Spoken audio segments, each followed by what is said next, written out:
welcome back to Funny Pair, where two pears in a pod may not be in the same orchard, but we're always right for a chat. I'm Madeline. And I'm Brianna. And if you don't know this already, we just love to talk about ourselves so much. It's our favorite thing to talk about each other and ourselves.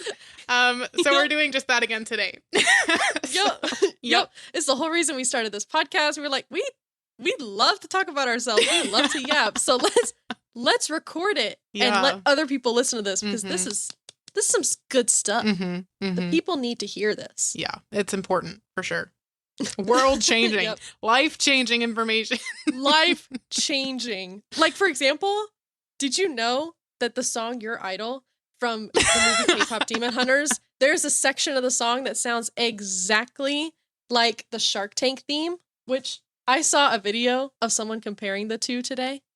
And I was like, and it had like a gajillion likes and all this stuff.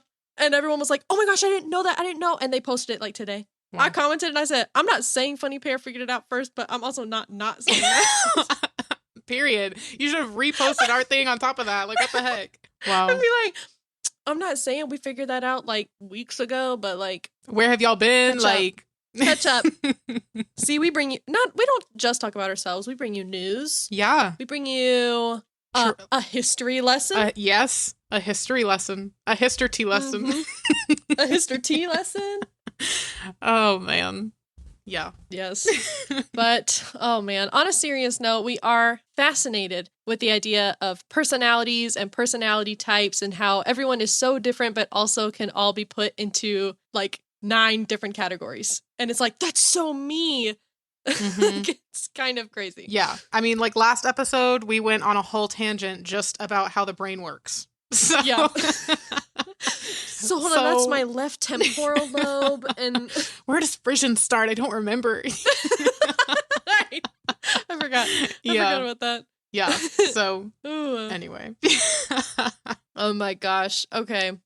But before we get too deep into this episode, I do want to remind everyone that our Fruit Bowl giveaway is going on right now. Right frickin' now. It is our first ever giveaway, so please go to our Instagram to check it out. It is at funnypairpod, FUNNYPAIRPOD.com. No, I'm just kidding.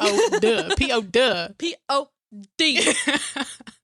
And that's on period. Like, yes, go check it out. Yes, there are a ton of fun quality items in this giveaway, designed by Funny Pair's very own uber talented designer, Madeline. Hello, Madeline. Oh, that's me. Thank you so much. That's so nice. That's so nice. Yes, we are super excited to be sharing this giveaway with you guys. So definitely, please go check it out and enter. We can only do it if we hit 60 followers. So we will be picking a pair of winners. So 2. Because, like, pairs are thing, and it's, like, kind of cute. Yeah, it's kind of cute. We thought that was a big brain moment for us. We were like, wait, what if we pick 2 winners because we're Funny Pair? Yeah. And you get the fruit bowl because we're all a bunch of fruits in this little bowl we call our orchard. You know what I'm saying? Y'all get it. Yeah. Y'all need to get on. Y'all need to get on when we are... Get on this damn train. We are stepping in.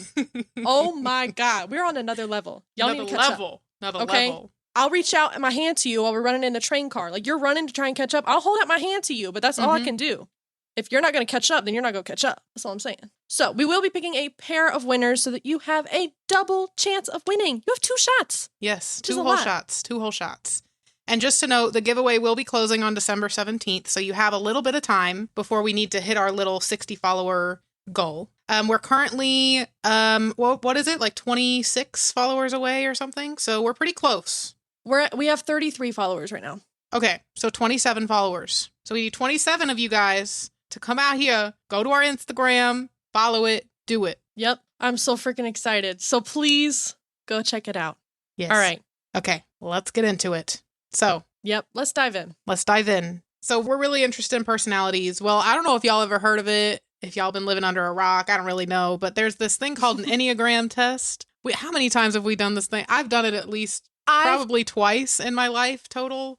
But like, oh, just twice? Well, like I did it once when I was really young, and then I did it again in college, and then we just did it again for today's episode. But Yeah. I think I've done it like at least 4 or 5 times. Oh, really? I took it, I remember once when I was younger and then a couple times in high school. I feel like I did it maybe once a year in high school and then maybe one time in college. But then since then, I haven't taken it. So Okay.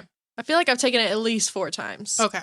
Gotcha. Well, yeah. So the Enneagram test, it's essentially a personality system with 9 core types, each describing a distinct way people will think, feel, behave, anything like that. It's not necessarily like your skills and abilities. It's more about your motivations, your core fears and desires, that kind of stuff. So imagine like 9 lenses of seeing the world. Everyone uses all of them to some degree, but you have like one main lens that you look through for your life. Yes. So, yeah. Yeah. One sector that you kind of fall in. Yes. So there are 9 different types, like Bree said. Type 1 is known as the reformer, and their core desire is to be good and right, and their core fear is being corrupt or wrong. There's type 2, which is the helper, and their core desire is to be loved, and their core fear is being unwanted or unworthy of love. Type 3 is the achiever, to be valuable and admired is their core desire, and their fear is being worthless or a failure. Type 4 is the individualist, and their core desire is to be unique and authentic, and their core fear is being insignificant or bland. Then there's type 5, which is called the investigator, and their core desire is to be capable and knowledgeable, and their core fear is being helpless or ignorant. Number 6, we have the loyalist. Core desire is to be secure and supported. Core fear is being unsafe or abandoned.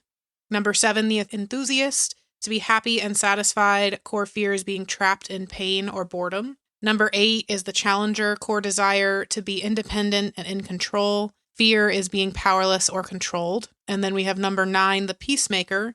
Their desire is to be at peace, and their fear is conflict or disconnection.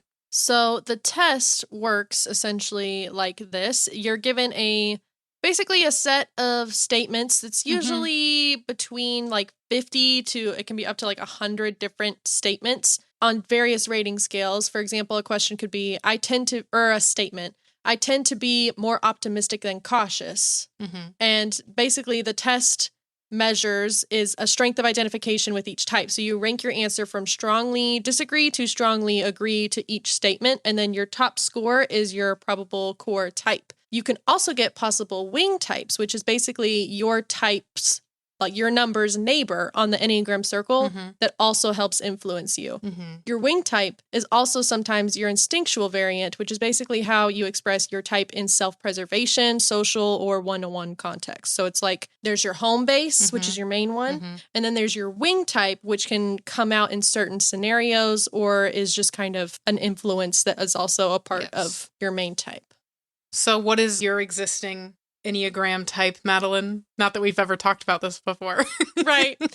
My type, so I am a type 9 with a wing 1. So mine is the peacemaker with a wing type and the reformer. What's yours? Oh my gosh, girl, I'm so glad you asked. Mine is a type 1 with a wing 9. Oh my gosh, we like complete each other. Oh my God. So I am the reformer with a wing and the peacemaker. Now, I will say that when I took the test last time, it told me that I was either a 1 wing 9 or a 1 wing 2, which a 2 is a helper, the helper. So I kind of swing both ways. I don't know.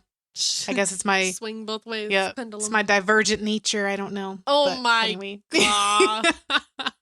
Okay, pick me, girl. It's like, I'm divergent. I'm different. Oh, man. I don't fit in a box. Like you said that everybody fits in these. I'm weird. Oh my God. I can't argue with what the test actually said, though. It actually said you are definitely a type 1. Now, if you're a 1 wing 9 or a 1 wing 2, we can't tell. It changes. And I'm like, okay, well, I guess that's the answer. I don't know. Mine was solid in 9 wing 1 because it was like, there's no way you're a 9 wing 8, which is the 8 is to be independent and in control. Yeah, like, I don't think that's you. I mean, we all love a little control. It's like she said, like we fall into all of the different types depending on situations, but I'm definitely not like a peacemaker who's independent and does her own thing. Yeah. I'm a peacemaker who's like, okay, guys, let's be friends. All right, I'm going to sneak in a little something here because I couldn't talk about the Enneagram without bringing up my man, my guy, Sleeping at Last, also known as Ryan O'Neal. He is one of my favorite artists all time. I'm going to see him in concert in October, and I'm freaking out. Because this is like his first concert. Like, he doesn't tour or anything, so I'm really excited. Anyway, so basically he did a Enneagram album a couple years ago. So he called it the Atlas Enneagram, which is a part of the larger Atlas 2 project that he does. And it was released in 2019, and it explores the 9 Enneagram personality types through music.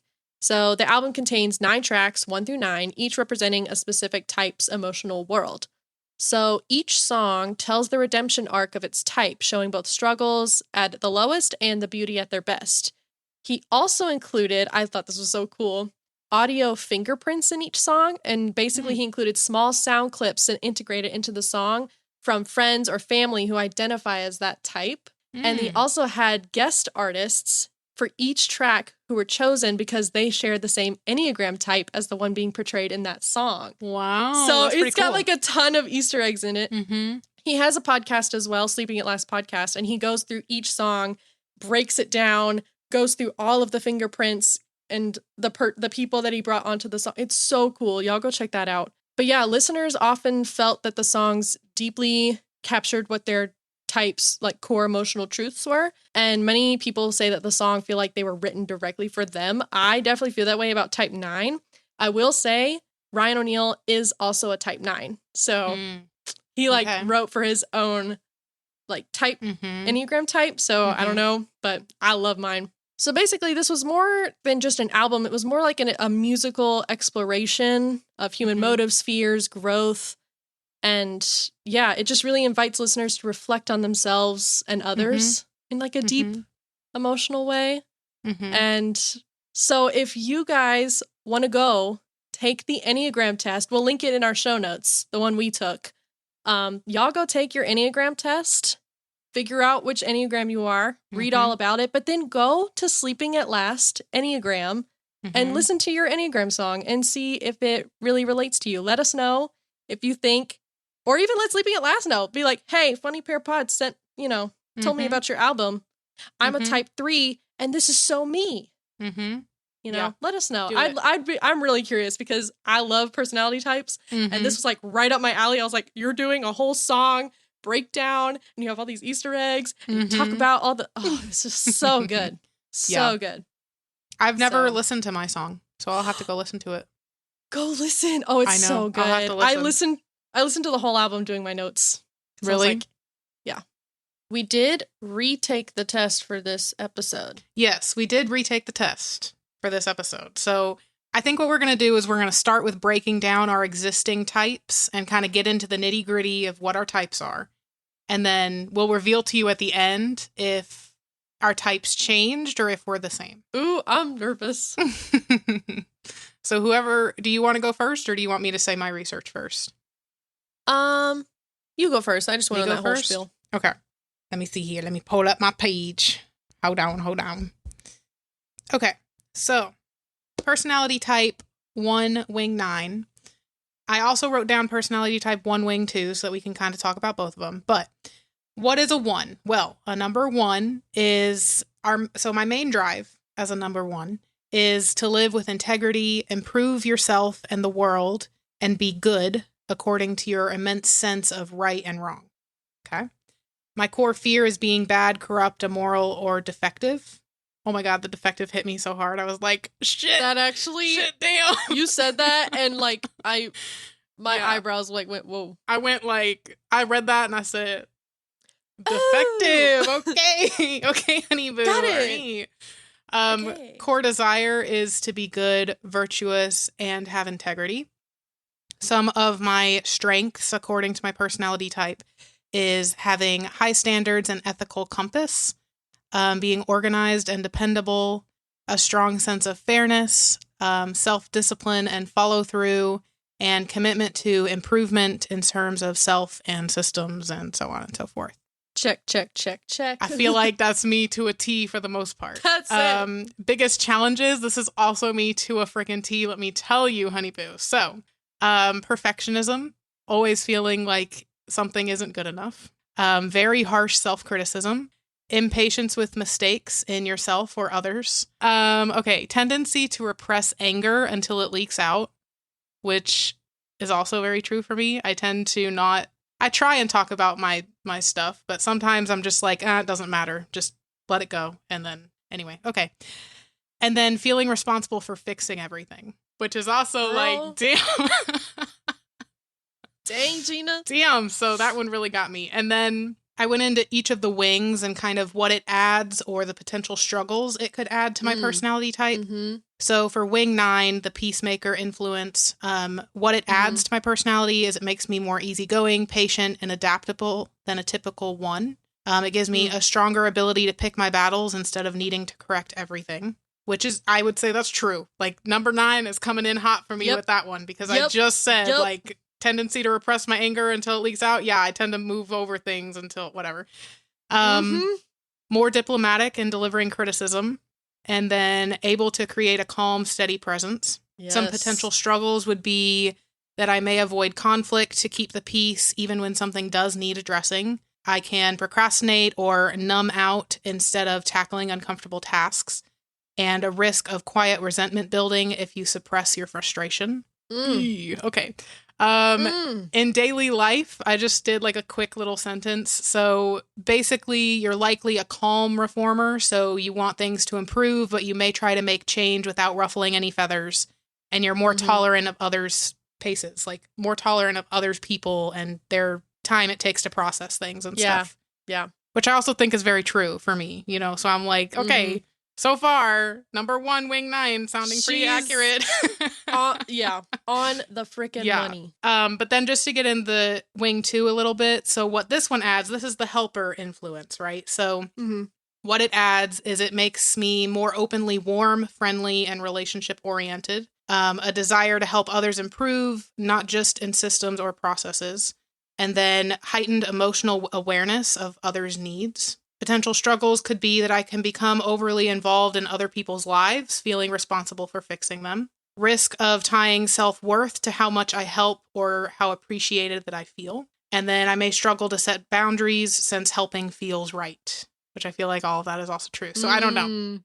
In daily life, you'd be more of a personal reformer focused on making a difference through relationships and direct help with a strong mix of idealism and compassion. And then I had a little fun with this, and I pulled up some famous people who are type 1s as well. I've done that too! Yeah, okay, so I did that too. Other famous type 1s, we have Mary Poppins, fun fact. Amazing. Meryl Streep. That so fits. And Gandhi. Those are the 3 that I've pulled out. Wow. Yeah. That's very you. I don't know which one. The test was right. You pendulum swing both ways. I feel like I pendulum swing both ways. I do really love helping people, and I really value the desire to help others improve, and then also risk of tying self-worth to how much you help other people. That's I scared myself with that one. I was like, that shit. Was like, yeah. I do that because I mean, that could also be part of the peacemaker, I guess, but putting other people's emotions above your own, making sure other people are good before you are. Yeah. That's what I do. I mean, it's a toxic trait, I guess, but I mean, you're pretty much the same way. So maybe that has to do with the 9 and that has nothing to do with the 2. I don't know, but I don't know. I think, who knows? I think type 9 and type 2 are very similar. Yeah. Because one is about keeping the peace and one is about helping. And usually helping ties into keeping the peace. They go hand in hand. Yeah. It's to keep peace, you also need to help people, and to help people, that then brings peace. So it's yeah, goes back. You're kind of in the middle of that. You're just depends on the situation, I guess. I don't know. I guess. All right, what about you, girl? So my type is the type 9, which is the peacemaker. So my main drive is to keep inner and outer peace. And all I could think of was in Kung Fu Panda. He's like, inner peace. Inner peace. Yes. Dinner with peas. And a sesame soy glaze. Yes. Yes, keeping inner peace. So I'm always looking for ways to reduce tension in myself, my relationships, my surroundings. I naturally notice when something feels off, and I often adjust to smooth things over. Peace to me isn't just the absence of conflict, but it's the feeling of being steady and comfortable. And sometimes I adapt to others' needs or opinions if it keeps the emotional waters calm. So kind of that chameleon, like I'll kind of fit to whatever mold you need me to be as long as it keeps everybody happy. Yeah. Mm-hmm. Core fears include conflict, disconnection, or being overlooked. So conflict for my type feels draining and unsettling for me. So I tend to sidestep it or try to resolve it quickly. I deeply value a sense of belonging, and it hurts when I feel ignored or dismissed. Oh, that hits really hard. Oh, boy. Oh, boy. That's really slapped me in the face. Yeah. It's like I'm getting flashbacks to about a year ago. Mm-hmm. I don't like the feeling of being overlooked. It can make me question my worth. Yep. Mm-hmm. At times, I hold back my opinions if I think they might create friction. That, if nothing else, that's 100%. If you look up Madeline in the dictionary, this comes up. Yes, quite it literally. Says, doesn't like to be overlooked, makes it question her worth. At times, holds back her opinions because she's worried it'll create friction in those around her. If you look up the Peacemaker, you will see a picture of Madeline. Me. Yes, I would say that's pretty gosh darn true. So yeah. So my core desire is harmony and stability. So I want both my inner world and my outer world to feel safe, balanced, and predictable. I feel my best when my environment is calm and supportive and free from unnecessary drama. I do mean like my life. Yeah. I love listening to the tea. Yes, absolutely. But I am not the one to be involved in the tea. Mm-hmm. Okay. Familiar routines and comforts help me feel grounded. They're like my emotional home base. So harmony, oh my gosh, the Hun Moon is something I actively create and protect. So I am literally a demon hunter. Okay, period. I will not stop talking about that movie. Anyway, my strengths are easygoing, empathetic, and good at seeing all sides. I don't know if this has something to do with the fact that I'm also a middle child. There are a lot of factors here. So basically, I don't get caught up in like small annoyances, and people usually find me approachable, pleasant, nice. I like to think so. I do have an RBF though, so it's like there's a disconnect there a little bit. Yeah. Bree thought I was a mean person when she saw me. She was like, wow, she looks really rude and mean. Turns out it's just my face. Yeah, I thought you were really cool though. I really did. Oh, okay, so it's like resting cool bitch face. Yeah. I was afraid to go up to you because of your RBF, but I thought you were cool because you had a style. And I was like, ooh, she's cool. Thank you. And then she got to know me and she was like, I couldn't have been more then I got wrong. to know her and I was like, I should have never gone up to this girl ever. This is the derpiest, dumbest human I've ever met. It's all a facade. So, my strengths. Getting off topic. Yep, yes. I would say my strengths, resting bitch face gets off topic. Yep. I can pick up on emotional currents and kind of sense when other people feel unease and also help people feel a little bit better. I feel like I'm good at doing that. I'm able to understand multiple perspectives, which makes me a natural mediator. Middle child, eldest daughter. Yep. I feel like that's a pretty common. I'm often the steady hand in a storm. People rely on me to keep things That's 100% grounded. True. Yep. It's like that fight or flight. Yeah. I'm like, let's stick around. Let's see what's going on. Yep. Let's figure it out. You might not know this, but Madeline is a fighter. In the terms of fight or flight, she's sticking around and she's fighting. I'm telling you right now. I'm throwing punches. Yeah. I'm on the side of, I'm going to break down the situation. Do I need to fight or do I need to flight? Which side? Oh my gosh. She's like, hold on, wait, let me. The guy's coming at me with a gun. I'm like, hold on, stop for a second. Let me think about this. Do I give him my wallet or do I run? Or do I try and fight him? Yeah. Okay, well, let's look at the possible scenarios. Yes, let's break this down. Meanwhile, I've already broken the guy's spleen. Yeah, meanwhile, she's jumped on his back. She's holding his neck. The gun's on the floor in the corner. I turned around. I'm like, crying. Oh, okay. Oh, man. Anyway, okay. I can see that so clearly. We're going to have a dream about that. We're going to show up in each other's dreams. I see it happening. That'd be so tea. And we're going to be dreaming about that. Yes. Check in with me tomorrow and let me know if that happens. Actually, that's a little bit of dream talk a little bit, but I had a dream where a similar thing happened. I was on the phone with you. And we were talking and I went to my apartment. I was living at an apartment at the time. We weren't living together, but suddenly I heard that there was an active shooter in my area. And so I was like, oh my God, Brie, I I love you so much. I don't know what's going on. There's an active shooter in my apartment complex. You've told me complex. about this before, I feel like. Yeah. And I was like, I love you. I don't know what's going on. Let me call Tyler. And I called Tyler. I was like, what do I do? And he was like, get the cats, lock yourself, lock the doors, barricade the doors. I've called the police. Like, we'll just hold on. And I woke up hearing shots being fired in the apartment below me. And then I woke up. Damn.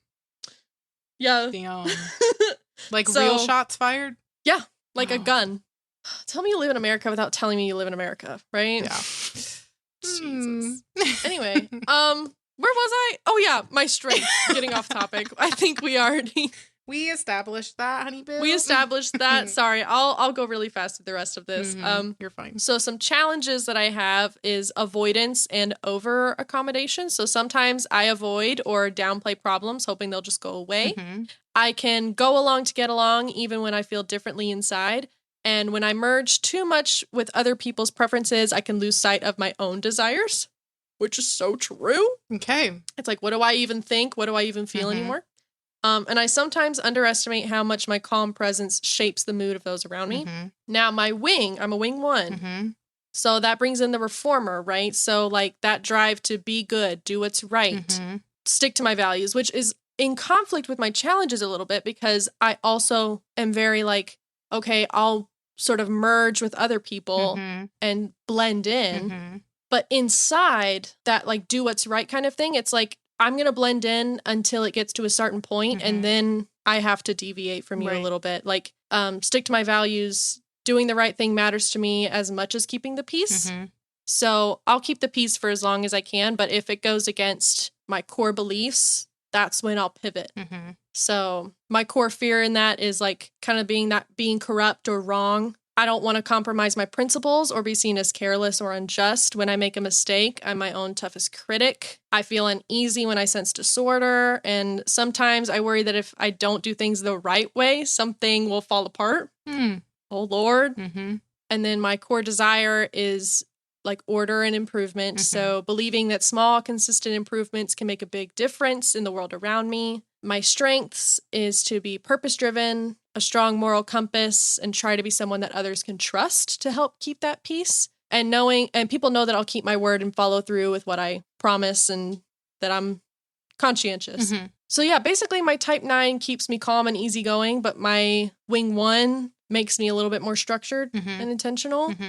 And I'm not just looking for peace. I want peace that feels fair and ethical and well-built and not just peace for peace sake. Right. It's like, let's actually like true peace kind of. Just kind of aiming for harmony, integrity. Yeah. I just want the world to feel right. Yeah. I just want everything to be right in the world. And I wish we could all get along. And I want to bake a cake with rainbows and smiles so everyone can be happy. Oh, man. And if you don't make the rainbow in the correct Roy G. Biv colors, I'm going to explode. Right. Do y'all even know what the I in Roy G. Biv stands for? I do. Some people don't know. Some people don't, actually. That makes me sad. Isn't it? Oh my God. Who was I talking with? I think it was someone at work maybe or something, but we were talking about like in rainbow order. And they were like, I don't know what rainbow order is. And I went, that's a joke. That's a joke. Okay. It's like, well, a rainbow can be seen from like both directions. So like, what's the correct order? And I'm like, what do you think the order is? Yeah, can you answer me? And he's like, I don't know. And I said, have you heard of Roy G. Biv? He's like, what is that? I was like, did you go to school? No offense. No, I'm just kidding. It's not about to be VIB-G-YOR. Like, what are you talking about? VIB-G-YOR. What are you talking about?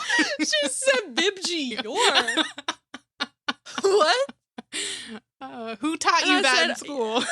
Honestly, I'm like, Roy G. Biv. He says, who's that? I've never met him. And I'm like, obviously you haven't. VIB-G-YOR though, we go way back. We go way back with VIB-G-YOR. Oh my God. It was crazy. So I was like, red, orange, yellow, green, blue, indigo, violet. And he goes, violet, indigo. Those are, yeah. Bruh. You know what? Never mind. Like, I was like, I can't talk about this.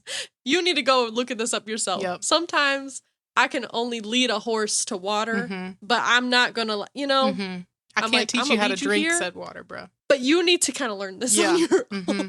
Yeah. What the rainbow order is. Mm-hmm. That's like asking, what's alphabetical order? Which letter do you start with? Z, probably. Probably. Can you say your alphabet backwards? No, I can't. I can go a little bit. I have Z, Y, ZYXWVTS. That's about all I got. And I can do CBA. RQPONMLK. JH. Nope. JIH. Yeah. Mm-hmm. G. Mm-hmm. FEDCBA. There you go. I'm going to Wow, guess I know that you're it. right. I could have missed a letter. Comment below if I missed a letter. And if your name starts with that letter, that's too bad. Did you say Q? Sorry. Yeah, I'm pretty sure I said Q. Okay. I can't remember. So shout if I forgot let her letter, know. Let Madeline know. Ha ha, let her know. Let her. I'll see myself out. Yeah. Oh, I'm sorry. All right, get out. So okay. What are we now? So I retook the test. I imagine you retook the test as well. Yes. I don't think it's any shocker when I say I'm the same type. Same here. Yep, I'm still type 1. It has not changed. Yep. Yeah. Still the same. Yep. So. Oh, I never said my celebrities. Oh, yes, your celebrities. Yes, so type 9. So some fictional characters include Forrest Gump, which I don't know, Frodo Baggins, Albus Dumbledore. I was pretty happy about that one. And then, Patrick Starr. Yes, you are Patrick Not Starr. yeah. Is mayonnaise an instrument? I should probably say a celebrity. Keanu Reeves. There you go. Is a type 9. There you go. Yep. Nice. The Baba Yaga. Yeah, he's pretty cool. Have you not seen? Have you not seen John Wick? No. Madeline, you have not seen John Wick? No, but I heard something really interesting today about John Wick, which made me want to watch it. What? So basically, he said that the John Wick movies essentially can be a metaphorical, like hypothetical sort of thing to be like the Greek gods, and saying that John Wick is like Kronos. And if you look at the Greek gods and the stories and John Wick, apparently there's a lot of overlap. Interesting. Okay. And I was like, should have mentioned that in our Greece episode. Interesting. Okay. I've never heard that before. But the Baba Yaga, that's what he's called. So I think it's from Russian language, but it means boogeyman. So he's called the boogeyman in the series or whatever. And that's how they say it. Baba Yaga. You gotta say it like that? Yeah, you have to say it like that. Baba Yaga. Did I do it right? I don't know. I've never seen the movie, so I don't know. I don't know that that's exactly how they say it, but that's how I always say it. So anyway. Oh, okay. But yeah. All right. Sorry. We'll keep going. So yeah, that's the Enneagram. Isn't that fascinating? So hope y'all learned something today. I learned so much. I love the Enneagram. Me too. I worked with someone one time, and I don't know how we started talking about it, but he brought up the Enneagram, and I was like, oh, I love the Enneagram. And he was like, oh my God, I'm a type 6. And I was like, oh, you are so a type. People are crazy about their astrological signs. I'd have no idea. I couldn't give two craps about it, honestly, because that to me is just more like a coincidence that you're just kind of fitting yourself into.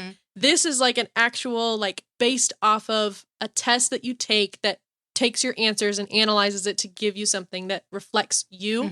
And that's how I am about the Enneagram. I'm like, oh my gosh, you are so a type 3. Like, my husband's a type 3. He's a type 3 wing, I want to say 4.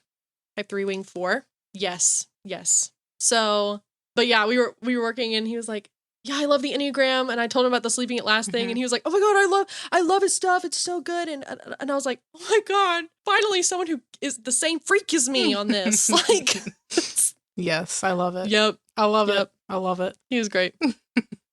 Well, next, you thought we were done? Absolutely. You thought we were done? Not. You thought we were just logging out and that's it? Quick, short, little 40-minute episode? Wrong. We got a lot more coming. So, there is another personality test out there. I don't know if y'all have heard of it, but it is called the 16 personalities, or the Myers-Briggs type indicator test.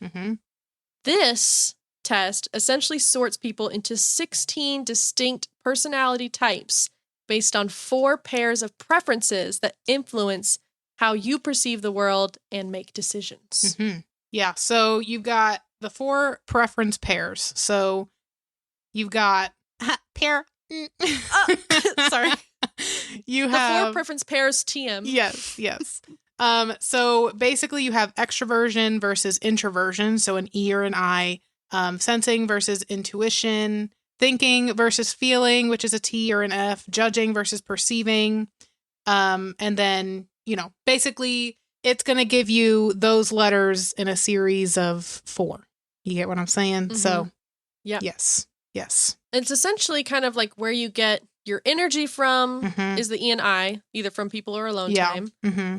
The S and the N is how you gather information. Details and facts is the S, or patterns and ideas is the N. Mm-hmm. And then the T or the F is based on how you make decisions. So logic and objectivity is the T, or values and emotions is the F. Mm-hmm. And then how you approach the outside world is the J or the P. So planned, orderly is the J, and flexible and spontaneous is the P. I will say that when you look at the titles of it, is sometimes you can get to the J and it's like judging. Oh, she's judgy. It's more like it's like judge as in like Judge orderly. Judy. You get what I'm saying? Yes. Like you are planned. Yes. You have a series of organized. rules that you follow, kind of, and you're, Yes. Yeah. Versus perceiving, right. Which is flexible. I'm just going to see how things turn out. I just wanted to clarify that just because I know that in the past, I'd be like, judging. Which, it still kind of applies, but anyway. Well, sneak peek into what a type is. Oh, man. So the test basically asks you questions to identify which side of each pair that you lean more toward. So your final personality type is a combination of one from each pair. So like INFJ, ESTP, INFP, etc., whatever. Each of the 16 types has a unique profile describing typical behavior, strengths, challenges, career preferences, relationships, and more. And more. Yeah. So. What's your personality type? All right. You know what? I'm an INFJ. Hey. What?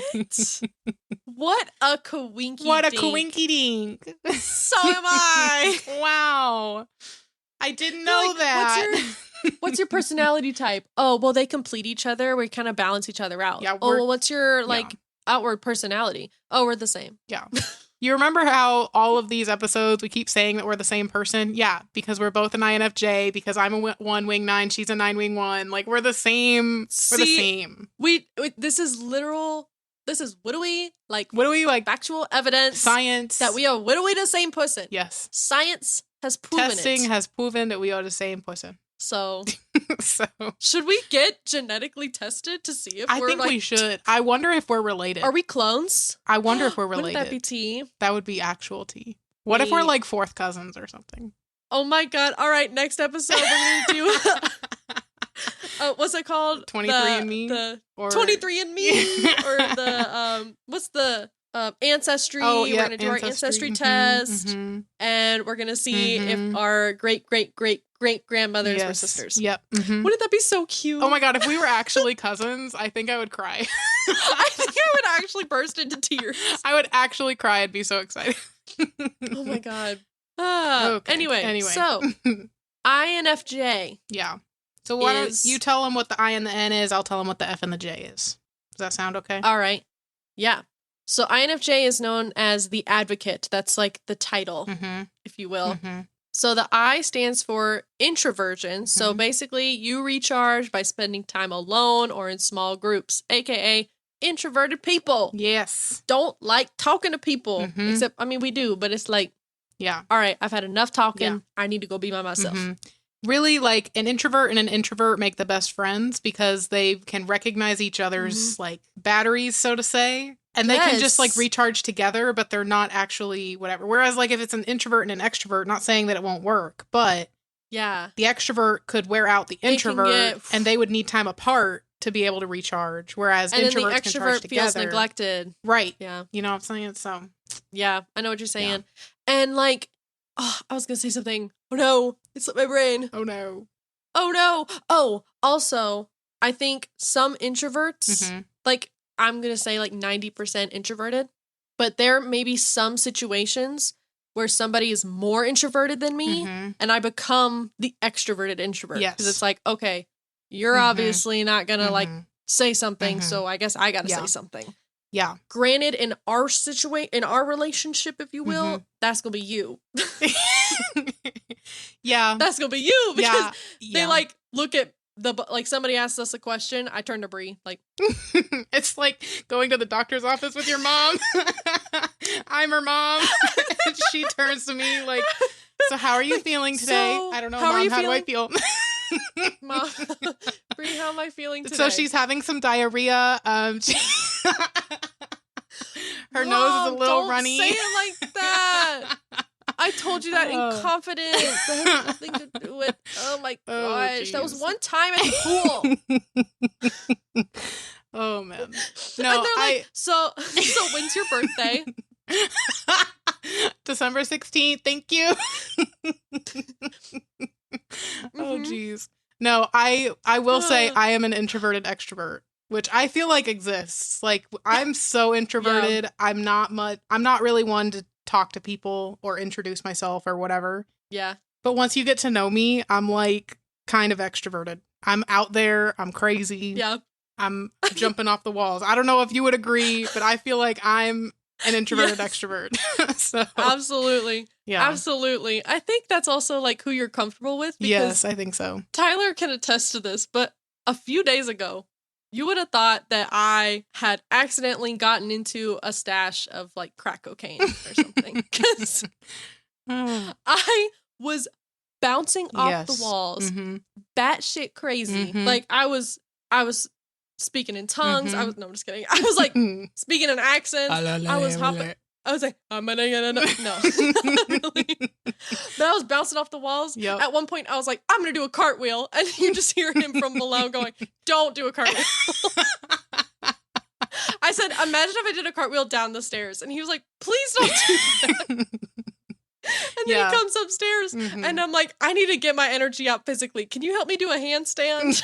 And so he helped me do a handstand. I love it. And I was like, wow, this is so fun. Okay. That is quite literally how our like hangouts go, I feel. Like we are like that energy the entire time. Oh my God. It's crazy. All the time. But if you see us in public, we're going to be so quiet. Oh my, yeah, you would never know. Yeah. But anyway, we're introverted. Yeah. The N. Oh man. The N for the INFJ stands for intuition. So you focus on future possibilities and abstract ideas rather than just concrete facts. So basically, big brain energy. Think like patterns, concepts, whatever, that kind of stuff. So like that one would metastasize itself. Is that the right word? I don't know. It feels big. It feels nice. So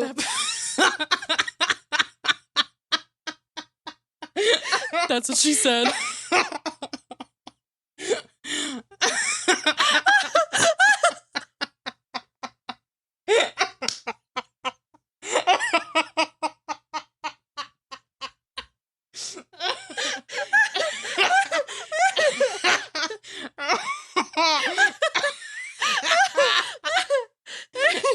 Oh God.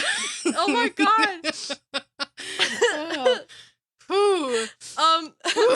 I just want to say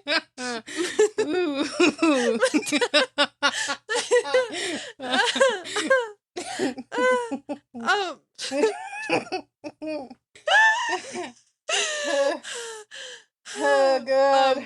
I just want to say metastasize is not the word. Because that means cancer spreading to other parts of the body. That is not funny, by the way. But she's had cancer, so we can laugh about it. Oh. Okay. Okay. That's not what I meant, but basically what I meant is that because we're good on picking up on patterns and concepts, it helps us it helps us pick up on other people's energies.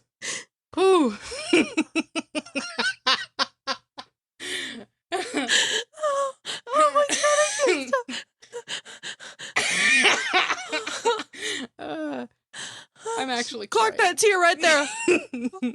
Oh god. Ooh, my sides hurt. Lord have mercy. Ooh. I'm actually crying.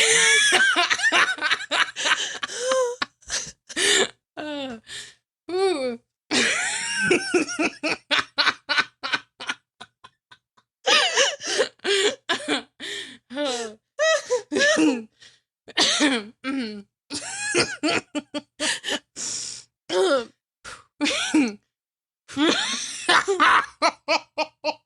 Oh, sorry. Ooh. Lord have mercy. Oh dear Lord. It's big. It feels nice.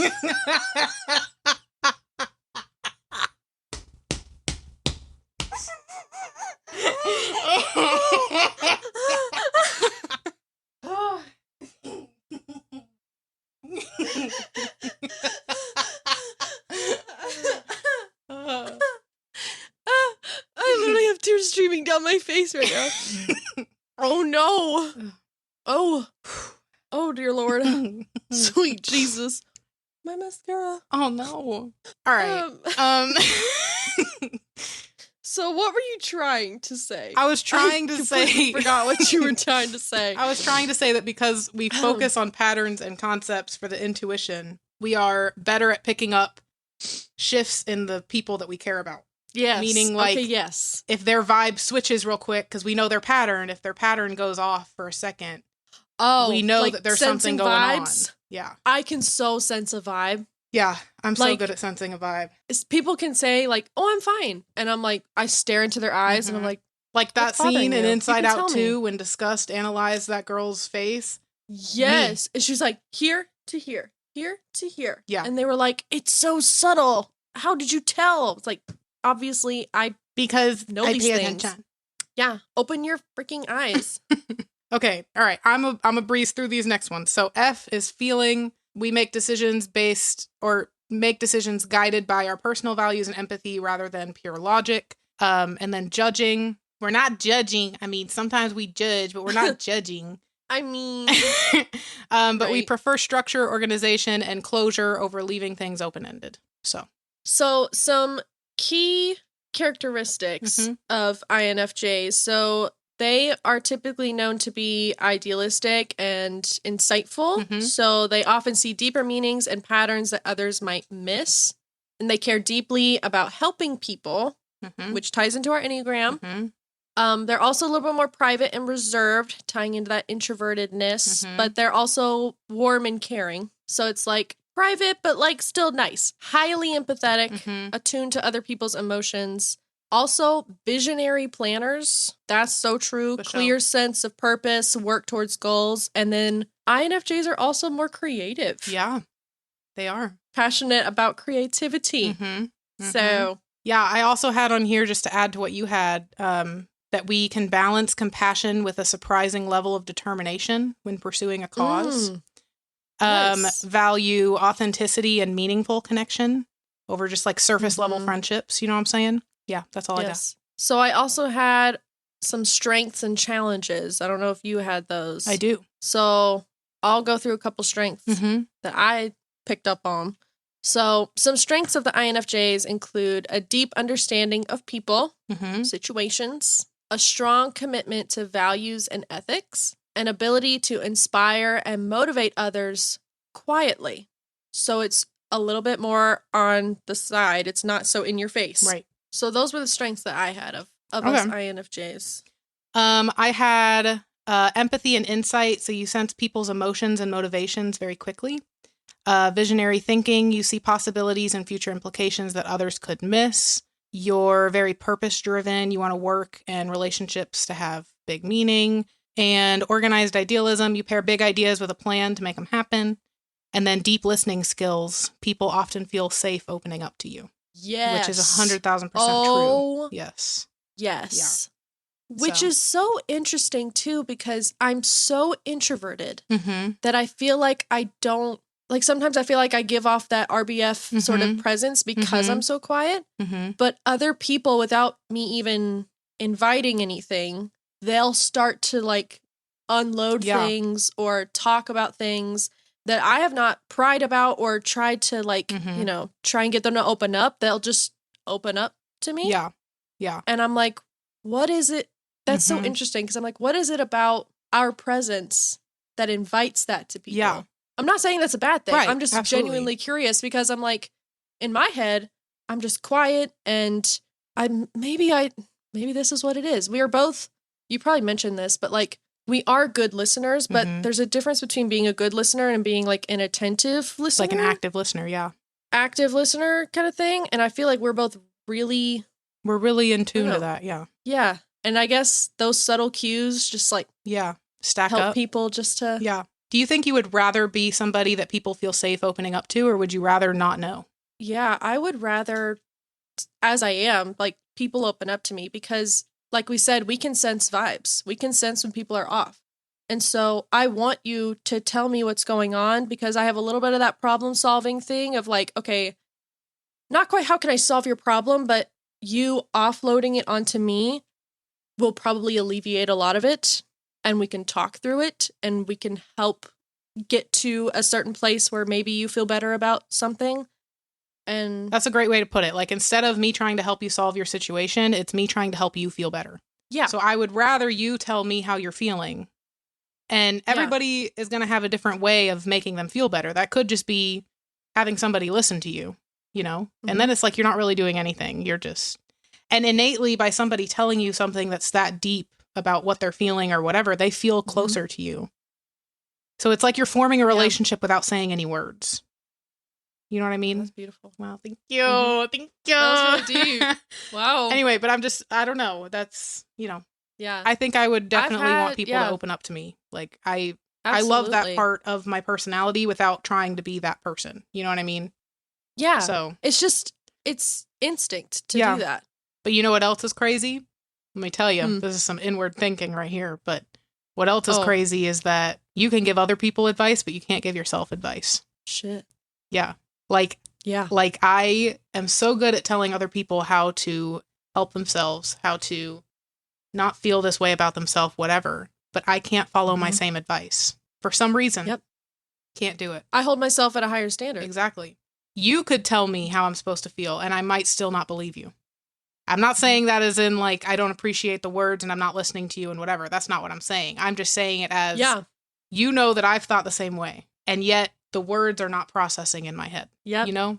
And it's not that we're the same in this. It's not that I think I'm better than everyone else. It's that I think I'm actually worse than everybody else. Yeah. And therefore should be harsher. Right. Because with everybody else, it's okay. But with me, how dare you? What is wrong with you? Like, XYZ, all these things. Literally episode 4, bro. Episode 4. Yeah. This is crazy. Wow. Okay. Wow. I love how we end like a really nice long conversation with wow. Wow. Because what else can you say? What else can you say? All right. So what are some challenges of the INFJ? Challenges. So we're kind of already there. Right. So I have written out perfectionism, so wanting everything to match your inner vision. Emotional burnout, giving too much of yourself without recharging. Conflict avoidance, preferring harmony sometimes at the expense of directness. Feeling misunderstood, others may not get your depth of thought or intensity. And overcommitment, saying yes to too many meaningful projects or too many things at once. Yeah, I definitely struggle with a lot of those. Some of the challenges I had as well can be perfectionistic or overly idealistic. I also had may struggle to open up or ask for help. 1,000%. That's a huge I hate one. asking for help. I hate it. I can't because it's a burden on somebody else. I can't. It grinds my gears. I won't do it. I can't do it. I will figure it out. Yep.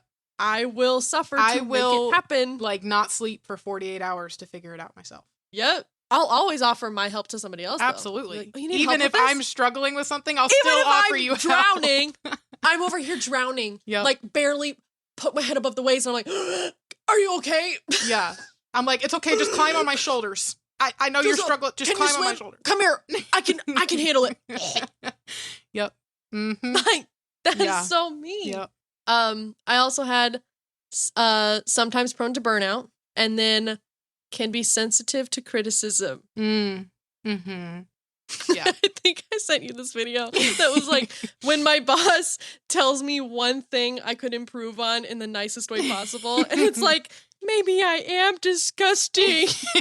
Yes. That's so me. Oh, You yeah. can tell me one thing, and I'm like, oh my God. I should have known that. Why did I not know that? I'm the worst person in the world. Yeah. Oh my God. Mm-hmm. Just get rid of me. Mm-hmm. All right. So I had written out some possible careers. Me too. Okay. So I won't necessarily go through all of them. I have like, I don't know, 12 written out or something like that. But I bolded some that were interesting. So writer/author, graphic designer, fun fact, teacher/professor, and set or production designer. Fits your interest in immersive design. Bitch, are you kidding? Check. Because Done. you're a graphic designer Next. and I'm interested in immersive design. So like, Yep. I just thought that was We're interesting. literally So in I our fields. highlighted those. But all of the careers basically have to do with like either helping other people or being creative for the most part. You know what I mean? Yeah. That's interesting that our personality type has Predicted predicted our jobs essentially. And I had some careers as well that were ones that I thought about at one point or another. So the common careers also could be a counselor, which was like that's that mediator type thing. A writer, so that creative, a teacher, an artist, or a social worker. So I thought about being like a therapist, counselor. Like at some point in my life, I was like, I'm pretty good at this. Not gonna lie. Yeah. But then I was like, I don't want to study the brain and science and stuff, even though it fascinates me now. Back then, I was like, that's too much science stuff. I'd rather do something artsy. But yeah, just careers that work towards a positive change or bringing positivity into the world. Yep. So. Yep. Wow. Wow. I love it. Wow. I wrote out some famous INFJs too. You want to hear some? Okay, hit me. All right. So Jesus, he was an INFJ. All right. Period. End of discussion. I'm not saying INFJs are the best, but I'm not saying I can walk on water, but like literally, Jesus was an INFJ. So oh man. Period. Close to godliness. I'm just kidding. I'm pretty sure Mother Teresa was an INFJ too. Actually, I don't have that written down, but I'm pretty sure she was. Benedict Cumberbatch. He's an INFJ. Benedict Cumbernickel. Yes. Yes. Carrie Fisher. Okay. Oh, R.I.P. R.I.P. Love you, girl. And Agatha Christie. I don't know if you know who that is. Yes. Yeah, she's an author, but she wrote like Murder on the Orient Express, Death on the Nile, those kinds of things. So you know who else is an INFJ? Hitler. Okay, sorry, who? In your head, they might be the same person. Why'd you do that? I'm sorry. I'm sorry. My God. It is true, though. Hitler was an INFJ. Yeah, well, he started Jesus off as an and artist. Hitler. Oh, dang. Hitler started off as an artist, and But he didn't get into art school, couldn't get into art he school, committed mass genocide. Yep. Hitler was an ass. So... We don't like him on this channel. I think we... This is not Jake Paul's channel. Oh, no, we don't like Hitler here. Oh my God. Click off this video if you're a fan of Hitler. Just go. Stop! That's so horrible. Oh my gosh. Oh. Get better idols. Do better. For example, you know who else is an INFJ who you should follow? Jesus and Taylor Swift. Oh. I didn't know she was an INFJ. I thought she was an ENFJ. That's what this says. Oh. If the internet says it's true, then it must be true. Oh, I guess. But also, what was one that... Oh, I saw some, like, fictional characters that are INFJs. Oh, okay. So, Prince Caspian from Narnia. Oh, okay. Love Prince Caspian. Also, Jon Snow from Game of Thrones. Thank God. Love him. Remus Lupin from Harry Potter. I identify with him so much. I love him. And it's fucking Obi-Wan Kenobi. Fucking Obi-Wan. Have you seen that interview where I think it's Ewan McGregor talking about getting recognized as Obi-Wan in public. Yeah. And he said he'll sometimes like in front of a automatic opening door, he'll like wave his hand to see if anybody like notices. Mm-hmm. And he said one time I looked over and I did that and someone just had this look on their face like, that's fucking Obi-Wan Kenobi. That's the way he said it. Yeah. And that's stuck with me. Yeah, I love it. So that's just a couple. There are lots of INFJs. Mm-hmm. Well, I retook the test, and you Yeah? want to know something? I want to know. I'm still an INFJ. Me too. No surprise there. So Me as well. Yeah. Yes. Mhm. Did not change. Did not change. at I don't know all. that I'll ever change any of my personality Nope. types. Like, I think I'm I'm consistent. pretty much who I'm supposed to be, you know, and that's just Yep. how it is. This is my full form. Yeah. Charizard, butterfly, Yep. whatever your Mhm. metaphor Mhm. may be. Yeah. This is my final form. Yep. Take it as you will.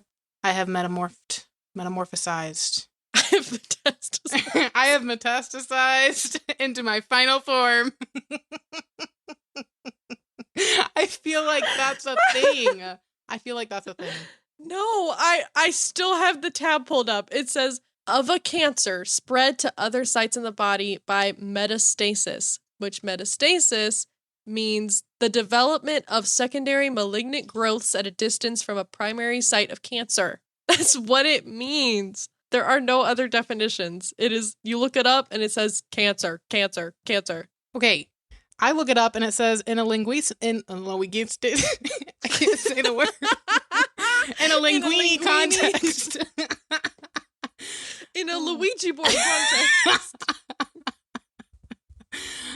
In a linguini context, particularly in the study of language evolution and change, metastasized can be used as a metaphor to describe the widespread and sometimes uncontrolled spread of influence of one language or linguistic feature into another. So metaphorical use could be spread and infiltration, transformation and impact, potential for displacement and endangerment. I am not getting that at all. What did you look up? Well, you're going to laugh because I don't know what I said, but I said, what does it mean to use metastasize in reference to other language? That's what I said. In reference to what? Other language, which isn't the right way to say that, but Google understood me. But yeah, metastasize in this context is a metaphor, not a literal description. Okay, your Google's wrong because I just input that same thing and it says the English word metastasize refers to the process of cancer cells spreading from the original primary tumor to other parts of the body. Listen, I don't know. I went to AP English, all right? I'm not saying that means that I'm better at English. I'm just saying that means...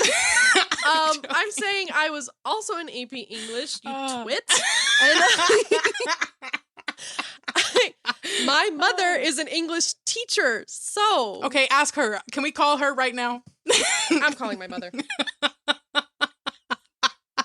Just ask her... One moment, please. Ask her the same thing that I said to you. That something has metastasized into some... Okay, just, you have to phrase it right. I'm sorry. To quote my mother, she said, "You're wrong. No. Step back." I literally just went to Merriam-Webster.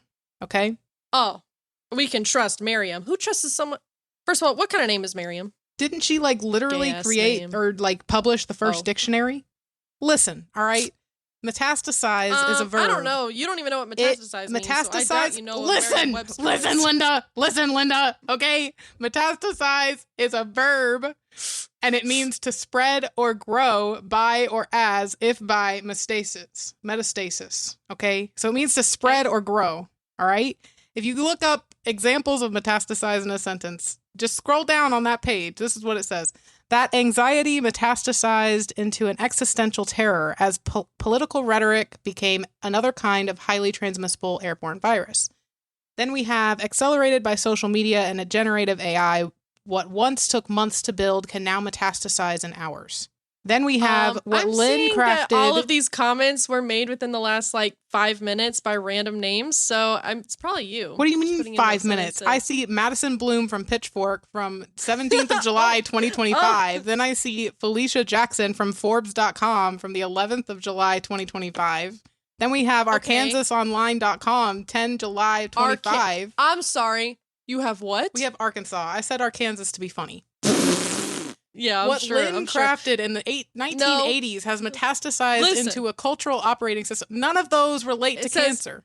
It says to spread or grow by or as if by metastasis. Yes. Go to metastasis. The spread of a disease-producing agency such as cancer cells from the initial or primary site of disease to another part That is of not what I the get. body. That is not what I get. I get a change of position, state, or form. Then I see the spread of disease-producing agency such as cancer cells from the initial or primary site of disease to another part of the body. Then I have a secondary malignant tumor. So, it means cancer. Let's look at you the are not example wrong. sentences. Hold on. You're not wrong, but metastasis is a noun. It's not a descriptive word. A verb is a descriptive word. Well, it's an action, technically, I guess. I was going to say, that's an adjective is a descriptive word. But you know what I'm... listen. Here are the sentences examples for metastasis. It could be getting used to so stop heated right now. metastasis, the spread of cancer. The stage indicates the size and type of tumor or the amount of spread, metastasis, that has occurred. Metastasis in breast cancer, metastasis in the brain, metastasis detected, Hello, Mother. surgery and chemo. I have a question. You did Okay, not call so your mom. Madeline and I are having an argument right now. We're having an argument, and I need you to help me clear it up. Can you do that? Yeah. All right. So, her mother is an English teacher. You know No. this, right? Just say you use Okay. metastasis So in a sentence. she called and her I mom, said, I don't think and that's her the word mom you're gave an looking for. answer based on this English term that I'm about to tell you. And I want to ask you the same thing and see if you have the same opinion. Okay? Okay. Okay, so we're talking about personalities. And there's a Yes. certain part of our personality that's called intuition. And what intuition means is that you can pick up on patterns and such on and so forth, okay?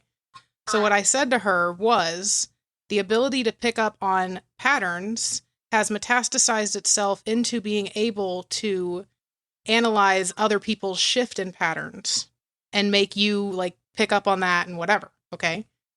Do you think that is a correct use of the word metastasized? I know that metastasized whatever can also refer to cancer. I know that.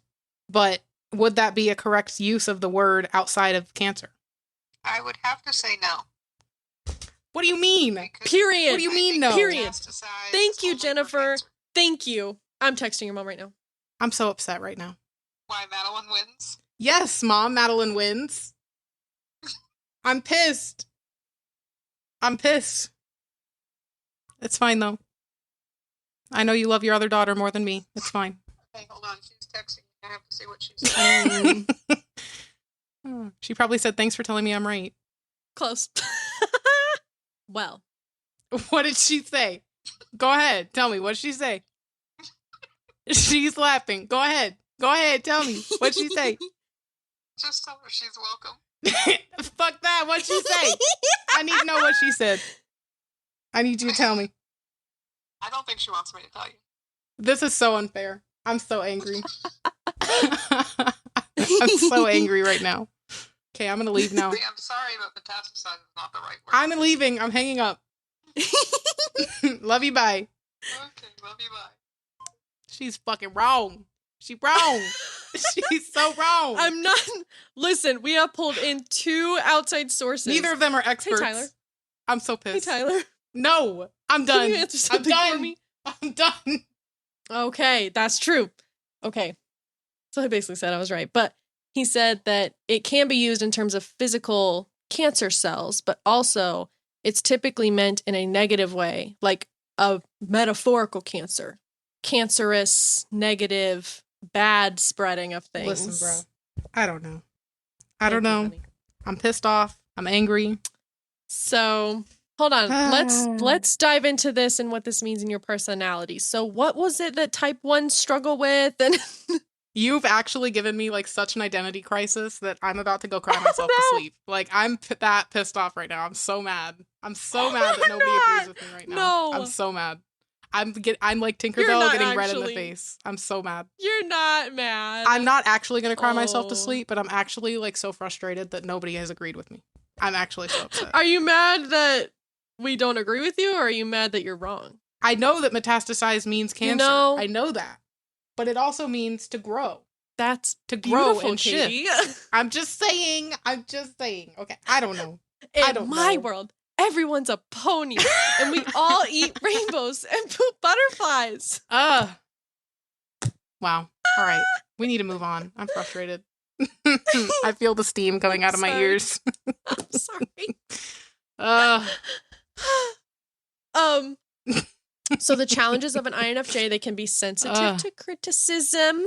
I don't know what you're talking about, sensitive. I'm not sensitive. You're sensitive. Right. I'm just feeling misunderstood right now. Nobody understands my thought or my intensity, okay? We literally spent an hour talking about how we're the same person and how we understand each other. All right. I understand your intensity. I'm just on the other side of it. The correct side, if you will. But oh, Jesus, Mary. right. So, we are going to round this out with something that's probably going to piss us off a little bit more. I don't know if I want to do it anymore. I'm so fucking pissed. So, we are going to ask ChatGPT. We're going to round this out with asking ChatGPT to roast us, given our responses and our personality types. So, what we're inputting into ChatGPT is basically roast me in the most savage Gen Z style you can, because I feel like Gen Z is like, and Gen Alpha are like particularly savage. Don't hold back. I took a personality test and here's my result. I am a type INFJ. I also took an Enneagram test and here is my result. Enneagram 9 or Enneagram 1. I think I'm also going to put my wings in there. Yeah, I put in my wings. Yeah. What does this say about me as a person? If it helps, my star sign is this and my rising sign is this. Again, I don't really mess with star signs, but I thought it might be a fun thing to sprinkle in terms of like, give it all the information that it's going to need. Who's going to read first? I'm just going to read my intro. It says, all right, buckle up, bestie. Mine says, all right, buckle up, buttercup. She said, because I'm about to psychologically clothesline you with the full force of this comment section from a TikTok energy. Wow. I'm like, ooh. Okay. So she's coming for my throat. Got it. That is so rude. Okay. I can read mine. I just keep leaving. I'm like, that is so nasty. Okay. So this is what chat said to me. She's so rude, by the way. So you're an INFJ, Enneagram 911, Sag Sun, and Leo Rising. Babe. You're basically a human Pinterest board that smells like chamomile tea and unfinished passion projects. Oh, wow. You want world peace, but you're also low-key judging everyone from your morally superior mountaintop. Wow. You're the friend who will write someone a heartfelt 3-page letter about how much they mean to you and then ghost them for 3 months because life got overwhelming. The Enneagram 9 part means you'd rather let your barista spell your name wrong for 5 years straight than correct them because tension. Wing 1 just adds the fun spice of silently resenting people for not living up to your absurdly high standards while you smile through it. Sac Sun? Oh, so you have, I'll book a spontaneous trip to Europe energy. Not us talking about Greece. But in reality, you're just rearranging your bookshelves at 2 a.m. because it feels adventurous enough. And that Leo rising, yeah, that's why you want to be mysterious and humble, but somehow be everyone's favorite main character. Wow. In short, you're a soft-spoken idealist who wants to change the world, but only after you've taken a long nap, journaled about your feelings, and perfectly color-coded your planner.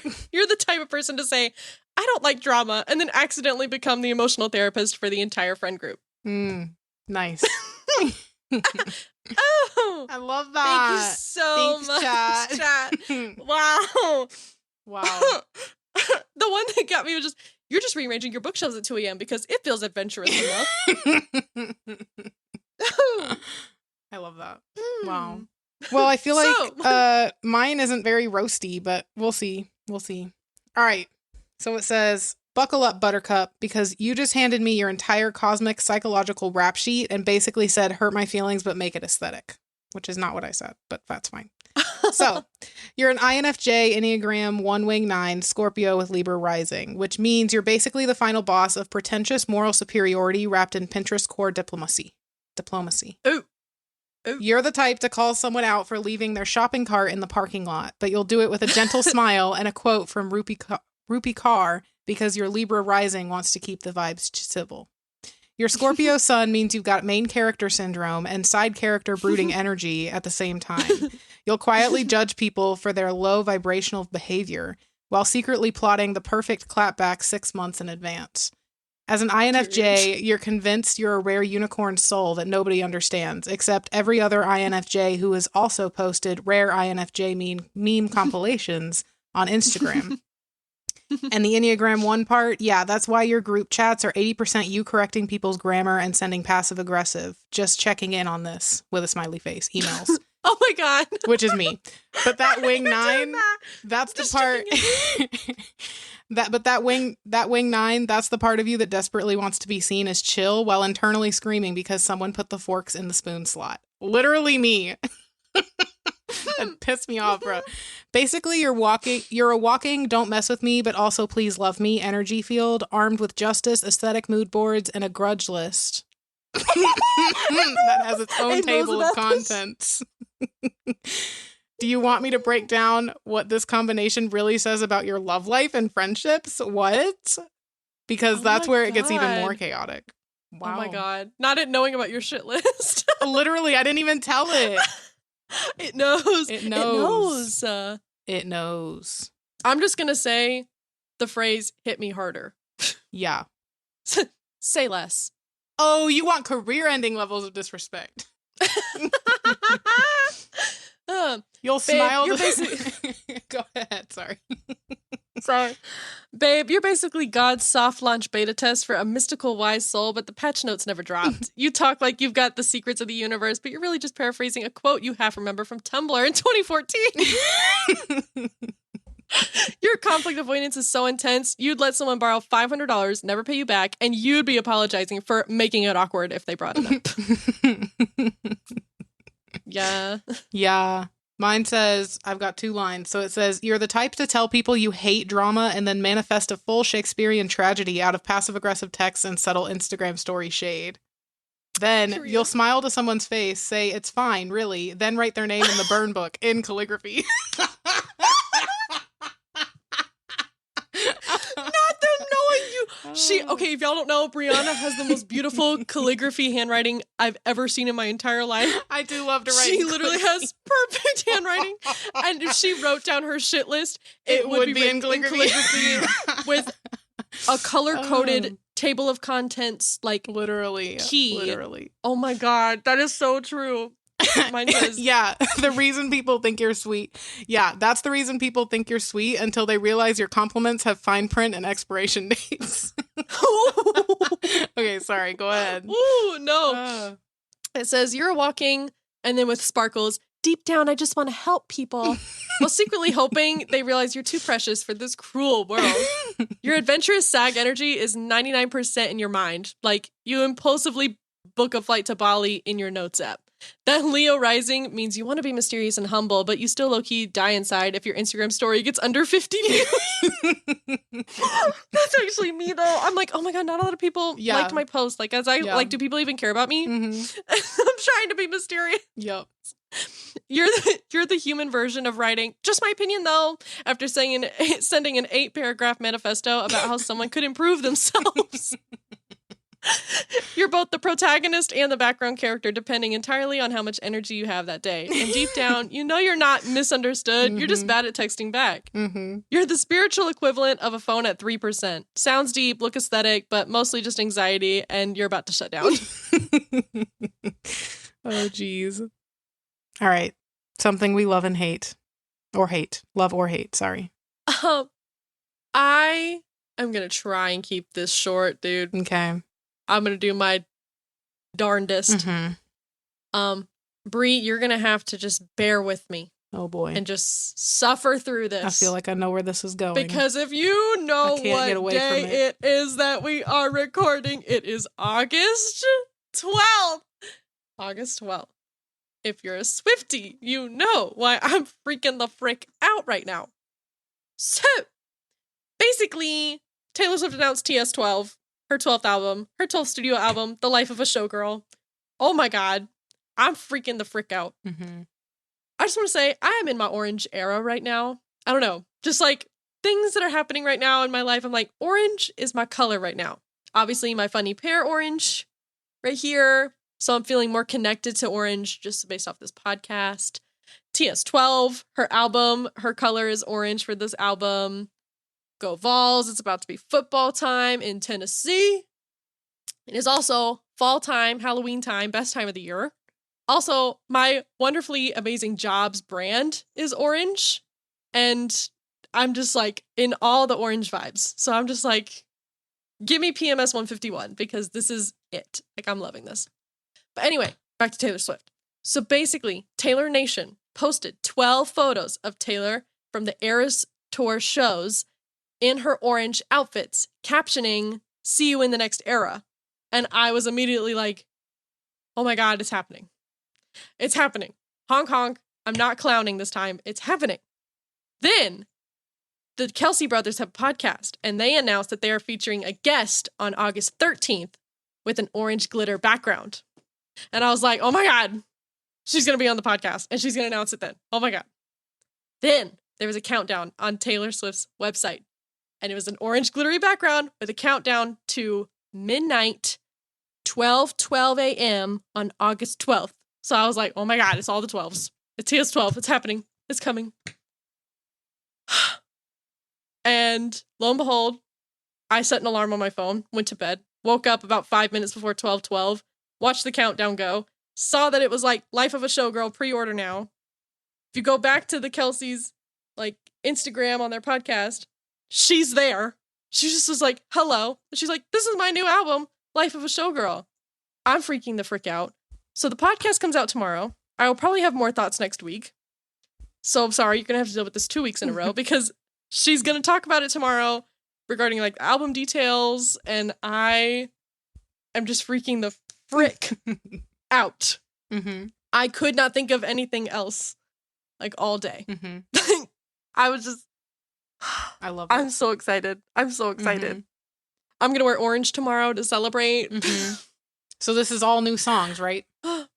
All new songs, a whole brand new album. Her last album was The Tortured Poets Department that came out in April of 2024. Mm. So it has been a year and a half since we have really been sitting in this era. And we suspected that she had something else cooking. And we suspected it was going to be orange. Like, we were like, I feel like it's going to be orange. It seems like the vibe she's giving off. We were right. Mm-hmm.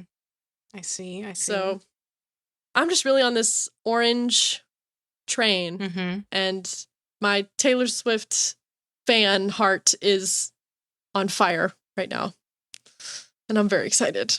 So that's what I'm loving right now. Love it. Thank you so much for coming to my TED Talk. And thank you, Brie, for putting up with me. Sure. You'll have to fill me in next week. Let me know your favorite song if they release any information. Well, yeah.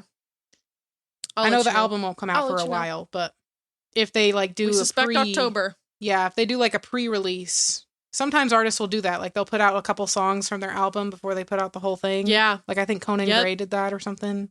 Yep. He's got 2 songs out. His album comes out Friday. So I'm telling you, Conan Gray's got his album coming out. Then Sabrina Carpenter, which she's rumored to be on Taylor Swift's new album, by the way.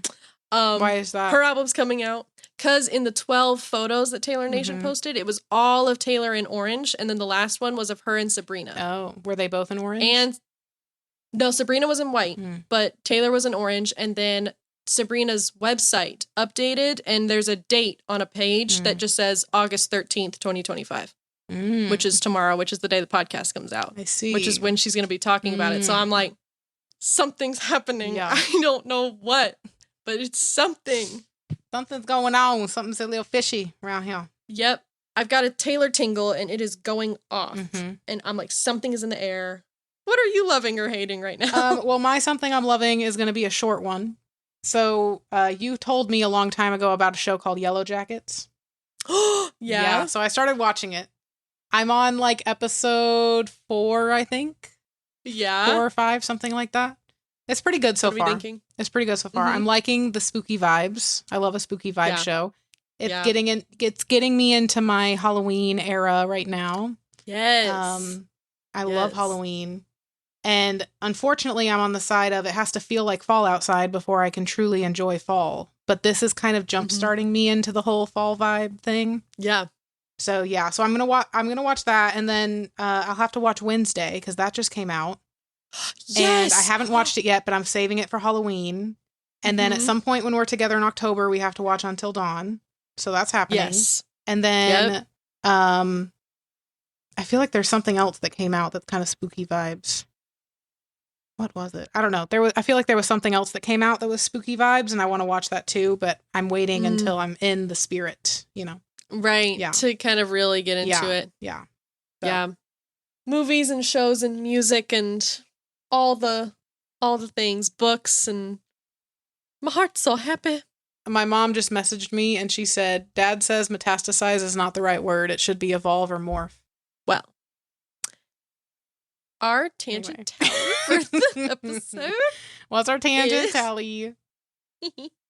It is 19. Wow, wouldn't it have been great if it was 12? It would have. Yeah. That would have been a sign. Yeah. But it's okay. It's okay. 19 as in 1989. What? As in that's the vibe of the new era? Oh my god. My gosh. You guys, be sure to follow us on your preferred podcast listening platform, as well as our Instagram at FunnyPairPod to stay up to date on all the latest news and releases and giveaways. Yes, giveaways. Go check that out. Go check it out. It's pretty cute. Also, let us know what you think of this episode and the podcast in general by sending us a DM or leaving a comment on our Instagram post, or if you feel so inclined, if you just feel like, oh my god, this was like an episode that really touched my soul. I love when Brie used metastasize wrong. Take a second to just rate and review. Let us know your thoughts. Those ratings and reviews will help us grow. It'll help us reach new people so that we can tell more people how Brie uses words wrong. I really want to share that with the world. So we would really love to hear from you guys. The level of pissed offness right now. I'd do it for you. Oh, gosh. All of the links for where to find us are in the description below this episode. We love every one of our pairs, whether you've just found us or been here since the beginning. I especially love you if you agree with me and you say that I used the word correctly. That would make me feel really great. If you're enjoying what you hear and you just can't wait until next week, check out our past episodes and let us know what you think. A big thank you to all of our pairs for joining us in this episode and for helping our orchard grow. We'll talk to y'all again on Wednesday. And remember, when you're the best of friends, having so much fun together, you're not even aware. You're such a funny pair.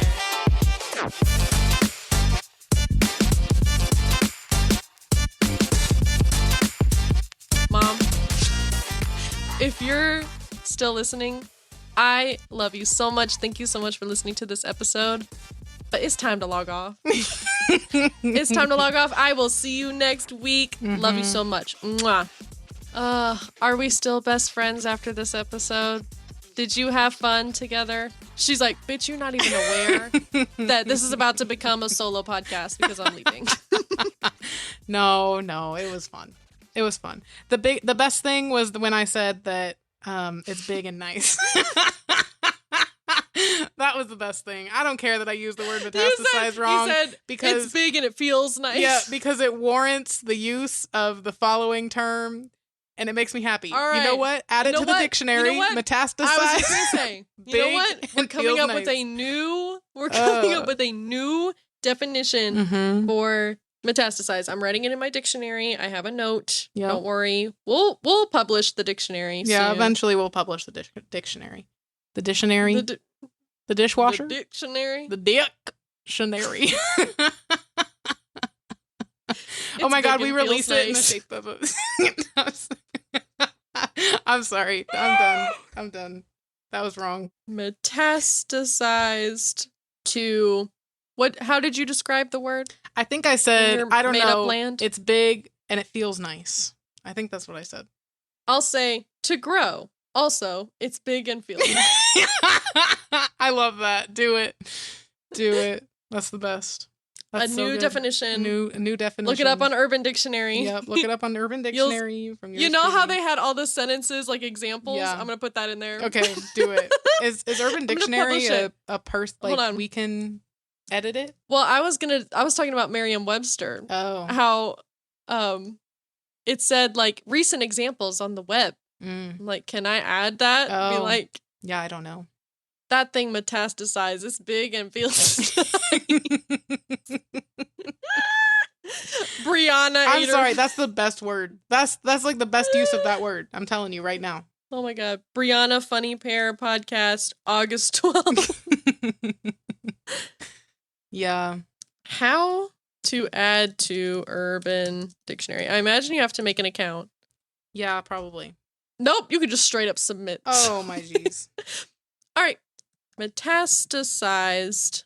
Type your definition here. To grow in a positive way. It's big and let's spell it right, and feels nice. Type an example of how it's used in a sentence. After you, man. Please. How would you use this in a sentence? Do we want to use the same thing that I said earlier, or we want to change the sentence? Let's use our imagination. All right, let me Let's think. use our imagination a little bit. Wait, should we use our fantasy book dictionary and say something more like his velvet steel or something? Oh my gosh, yes. The length of him. I'm gonna say that instead. That's better. The velvet length of him, maybe. All right, then you have to read me back the sentence when you're done posting it. All right, I'm fixing it. Hold on. All right, sentence example. The velvet length of him sprung free and metastasized. It was a vision unlike any I'd seen in all my immortal years. Perfect. That's pretty Someone good. put that on a t-shirt. And you know who's going to do it? Oh my Pair. God. That's going in the giveaway. One of the mystery stickers. You want to win? This is going on a mystery sticker. If you want this phrase on a sticker, go ahead and enter our giveaway, and this might be one of the mystery stickers you receive. We'll see. Ooh. You're like Sarah J. Maas over there writing a book. Literally, I'm going to write Akatar stickers. It's going to be me. Oh. You're welcome. Okay. Just going to submit that. Your definition, will be reviewed. Okay. Well, it'll be in our dictionary, if nothing else. Yeah. Did you save that sentence so we can add it to our dictionary? We don't forget it for next time. I won't forget, but I'll write it down right now. Okay. We are so y'all, many listen, colors of messed up. We're going to give y'all a little sneak peek. All Roy okay? G. Biv. Our next episode, we're about to get crunk as fuck. Oh God, this is just a pre-show after show. This is a pre-show after show. We're not even drunk right now. Can you imagine what we're gonna be like when we're drunk? But intoxicated. We gonna be it's gonna be a great time, up, bro. Oh man. But yeah, stay tuned for next episode. You're gonna listen to two drunk ladies talk about who knows what. Who knows? Am I gonna even remember to write down the tangents? Right? I don't know. Y'all might have to count the tangents for that episode. Yeah, count it for us and let us know. All right. Well, I think it's time that we check out. Yeah, I think it's time. I think it's way past time. I think it's time to check past out. my bedtime. All of our shoppers here today, please gather all your final items and head to the checkout. And head to the checkout line. We are closing. Yes, thank you very much. Thank you. Thank you. That's cute. That is kind of cute. What is with us? We're crazy. A lot. Oh my God. Okay. I'm just gonna X out of that. Bye, guys. So, yeah. See you later. See you next week. Bye.